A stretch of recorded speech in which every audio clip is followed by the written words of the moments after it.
Hey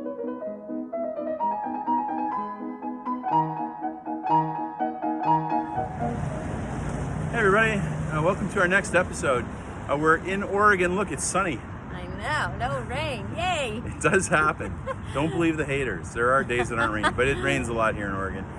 In front of the beautiful Multnomah University campus, right next to the big road in front, so it's a bit loud. Sorry. Forgive us. We're going to look at another Chateau today, another one we liked. It was our very first one, actually. We got off the plane and we went and saw it.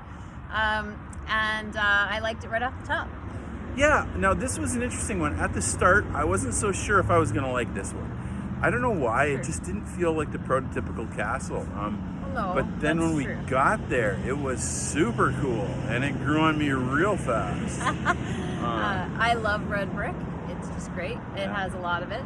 But it also had beautiful detail, stone carving over the windows outside, which was what really drew me in to like it a lot. And the area was fantastic too. I think we'll have a couple shots here in a second driving through the town, but the town, it all kind of had the same kind of brick color scheme. That's true. And it was just something beautiful about that. It was very charming town, very charming property. The yard was amazing. Like I still miss the idea of having that yard. So right. Okay, enjoy. Here we'll talk through it. Today's first house is in the northwest part of France, near a city called Rouen. It's a beautiful city. Some huge cathedrals, some famous people. One of the things I thought was really interesting is there's a tower, a dungeon, where Joan of Arc was actually held. So we started there, but then we went to a small town called...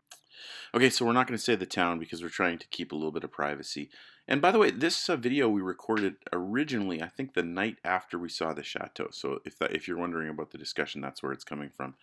Now, the town was amazing. It was this little town, and they were having a carnival or something like that, and so the village was full, people walking around, cars everywhere, and the bricks in the whole town all seemed kind of similar. They all had the same color scheme, so it really felt like the Chateau fit. The Chateau just sat right outside the town, close to a train station, close to the little road, maybe a kilometer away from the town. So a really beautiful setting, a couple 100 kilometers from Paris, north of Rouen.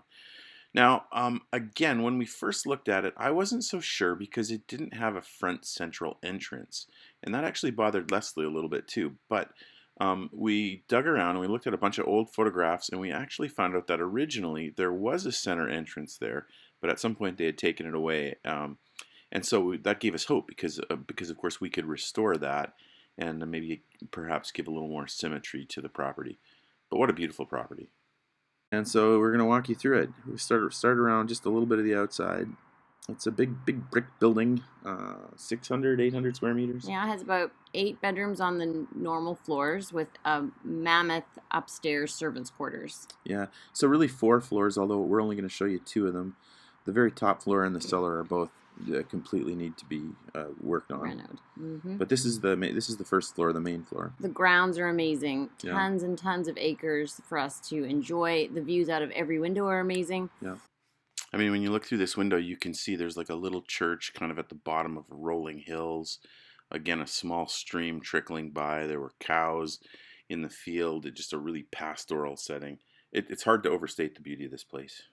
Some of the rooms, however, were maybe a little smaller. That was just the dining room and the kitchen they're using now. The original kitchen would have been in the basement. And Les thinks the original kitchen's much cooler with the cool roof. And this one needs to be redone. But honestly, all in all, we were pretty encouraged, or at least I was encouraged with how these things are in pretty good shape.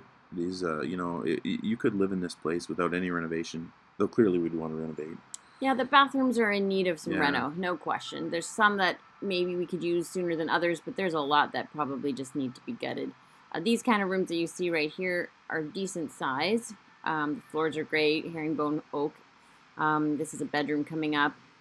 It's fairly decent size as well. We were surprised at how solid the floors were, like herringbone, and yet not a lot of squeaks. Pretty, honestly, it worked quite well. As we mentioned, this was the first place we saw, and coming into this from North America, you weren't sure what we were going to get, but this place was so encouraging. We thought, man, this would work. There's a bathroom. In the turret, I might add. It's curved walls. Yeah, 2 turrets. Each floor has a bathroom, about 6. I think 8 bathrooms altogether. So the big rooms were good. Now here's where it gets really cool. This is out back. You can't really see this from the front picture. You walk into this room. You walk into where we were just standing, and then you walk into this big great room. It was originally a hunting lodge. So this would have been the main gathering room where the guys would have come with the big fire. There's a nice wood carving above it that I think is actually of the Nativity, which is unusual. Yeah, right in the middle there. You can't grasp the massiveness of that fireplace. It's and the room too. Or the scale. 14, 15 feet tall. These buildings we're looking at are huge, and it doesn't really come across in the little screen. Yeah, I just love this room. Probably the oldest part of the building. Notice if you look carefully at the fireplace, Leslie said there's 2 benches on each side, so you could sit kind of in the fireplace while you're warming yourself. And then again, the roof. Look at that. You know, the fleur-de-lis, the intricate woodwork, fabric. Boy, the French just know how to make things so beautiful. France is a country that just beauty seems to emanate from everywhere. By the way, if you take a look around at these windows, they had some leaded glass, or stained glass, perhaps I should say. And so even the windows were beautiful, just the details everywhere. We would have used this room for kind of our main gathering place for the study abroad. We would have done our classes in here, and I think that would have functioned quite well. Coming up to the second floor, and there's lots of bedrooms. There are. Some are smaller, some are bigger. Some we could hold more than a couple twin beds. Oh, yeah. And then there's a few others that maybe you'd only have a 2 people kind of bedroom. Not a lot of hallways actually in this house, which is nice, so you save a lot of square feet. Here's another bathroom. Don't you love that herringbone floor, and then the terracotta in the bathrooms? So great. Yeah, so a lot of the rooms have bathrooms off them, which is unusual for an old house. So they've done some work there. You could easily have 20, 25 students staying here without even, before you did the next floor. Yeah, for sure. Now, without question, one of the highlights of this property was the park, or the garden, or the yard. Now, we need to have a bit of a heart-to-heart here, friends. You guys know Leslie and I are Canadians. We're living in America here for the last 15 years. And I know we've read the comments. Some of our British friends and our UK friends, it hurts you when we call it a yard.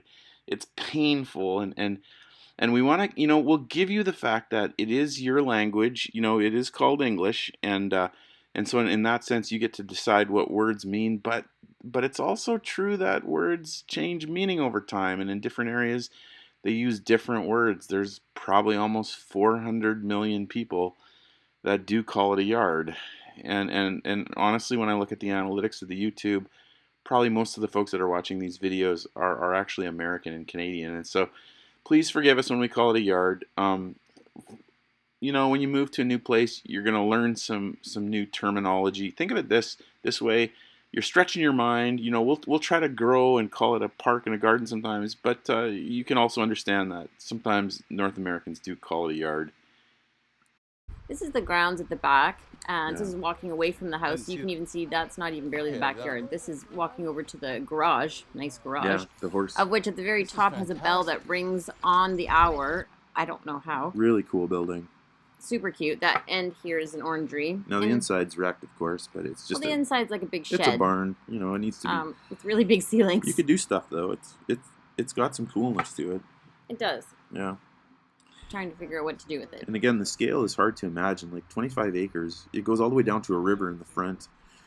And then so you've already walked quite a ways to get to that big building, and now here's another ways to get to the gate, to get to another area. It's quite something. So yeah, we're coming up on the right with a place to house the dogs in a kennel where this our real estate person's walking beside. Maybe a chicken coop too. And then she's going to open a gate and open into a big, vast a grassy area that also has a pool and a garden. You could honestly make a soccer field there. It's huge, and it's completely fenced. It's a huge area. Have a bit of a forest off to the side too. Those all belong to the property. Great thing, 200 kilometers to Paris, and it's right by a train station, which is amazing, and the little town is great. Thanks for watching. So that was a good one, eh? We almost thought that one. I kind of thought by the end maybe it's a dark horse. Maybe we go with it, but did it sell? I think it sold. It has now, yeah. Yeah, it sold, and so good for them. Congratulations. It was good. Off the market. So our search continued. Goodbye to another time.